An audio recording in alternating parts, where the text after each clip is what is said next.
Hey, well, good Friday morning. I hope that you've had a great week. As we've been traveling throughout the Midwest this week, I've already noticed that some guys have been in the field cutting beans. There's starting to be some corn that's getting ready to be shelled. But when we look at other places like our double crop soybeans, we're just now moving into that R1, maybe into some R2 beans. And so definitely a nice big spread on our crops. One question that I've been getting over the last couple of weeks is what should we be doing with our double crop soybeans? Especially as commodity prices have come under some pressure and as people are looking forward to what they're going to have for marketing and trying to anticipate yield. I've been sitting down and visiting with people about what are your goals and what are our management techniques for double crop beans. So I want to invite you to join me in Mississippi County, Missouri, down in the Boot Heel or the Delta region of Missouri, as I walk through and start a short series on what are some specific management techniques for our double crop beans. So come along and join me. As we think about the potential for double crop beans, you probably find yourself like me a lot of times. We get done with wheat harvest and we're ready just to put the beans in the ground. We might make a single pass over them and we're just going to be happy with where they are.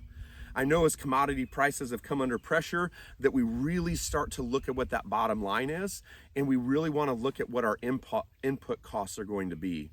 But I don't want us to lose track of what is actually going to be driving that final yield and giving us a nice high potential return on investment. So when I think about double crop soybeans, I think about a couple of different things. First of all, we want to get the beans off to a great start. This field I'm in down in Mississippi County, Missouri, which is down in that Boot Heel region, they came in very, very quickly after the combine. They had a great residue management program, and they were able to establish a nice solid stand of soybeans. So that's our first thing as we look at double crop beans, the timeliness of putting the seeds into the ground and then working to make sure that we have established a nice stand of soybeans so that we have something to work with.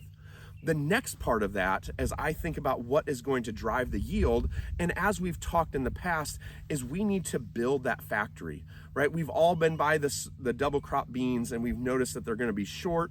Maybe we don't have a good stand.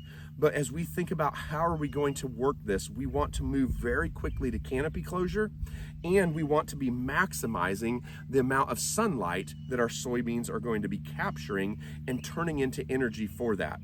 So how can we do that? Well, soil fertility is the first place that we want to start with. We know that soybeans are potassium hogs. The field that I'm standing in, we actually came in and we applied 1 quart to the acre of a potassium acetate. That potassium acetate is available very quickly and readily to the soybean and is able to be incorporated in this early vegetative moving into reproductive stage into the leaves and the stems. Other parts that we want to look at is this idea of sulfur. Sulfur is a key component of maintaining this really nice green color within the soybeans and helping us to maximize the chlorophyll formation and then the absorption of the sunlight.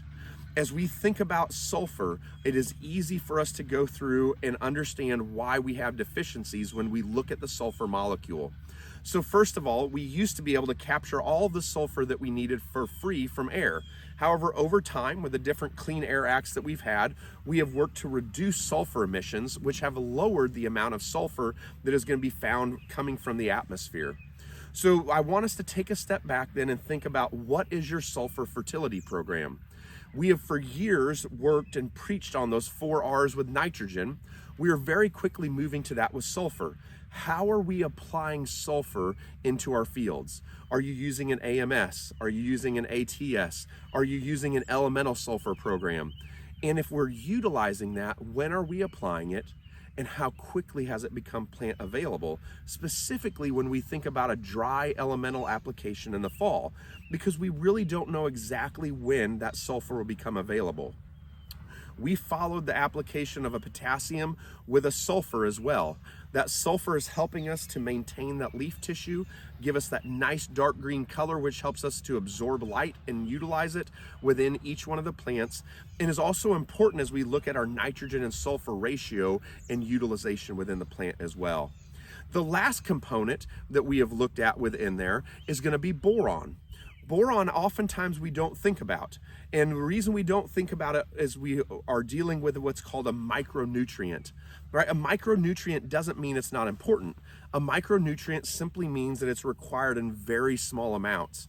When we think about boron that is required for a soybean field and a decent yield of around 60 bushels per acre, we are talking about ounces per acre. In fact, when we begin to look at boron needs per bushel, we're talking hundredths of an ounce per bushel. But it doesn't mean that it's not important. Boron is incredibly important across the life of a soybean plant. Early in that vegetative and even moving into the early reproductive stages as our soybeans continue to grow, it is needed for cell formation and cell elongation at what is called the meristem of the soybean. And those meristems are what allows the soybean to push up and to grow vertically into the field. Also, though, boron has a key component, which I almost like to think about as being hidden, and that it aids nutrient mobilization within the plant. Boron is required to help move the sugars that are going to be made in these leaves to the different structures of the plant. So whether we're in a vegetative and we're trying to increase our plant height, or we're in a reproductive and we're trying to move nutrients into the pod and into the bean, we need to have boron that's going to be available. Now, there are some visual cues of boron deficiencies. We can look at the margins of the leaf. But it is very, very important that we make sure that we do have boron that's available, because as we're building this beautiful structure of soybeans, we have to make sure that later in the season, we can mobilize all of those nutrients into that reproductive structure.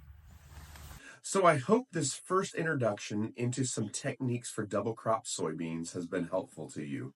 We're going to continue to take a look at these crops throughout the rest of the year. We're going to continue to touch on some great management techniques that we can do and we can implement in order to improve your return on investment. I hope that you have a great week. I hope that things go well for you. Stay safe.